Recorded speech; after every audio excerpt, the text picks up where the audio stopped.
Hey everyone, how you doing? Ron here with How Do I.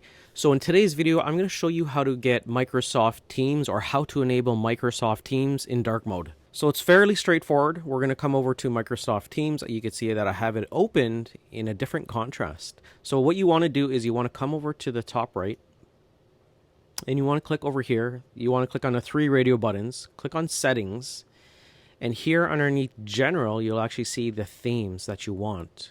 Okay, so right now I'm running high contrast, and I could also, if I want to go into dark mode, I could just click on dark mode, comfy, compact, or the default, which is the white screen in the background. For me, I'm going to click the dark mode, and then I'm just going to close it, and now you can see that I'm in dark mode. If you wanted to get into the high contrast one that I had, you just come over here, come back to settings, and go to high contrast, and click close.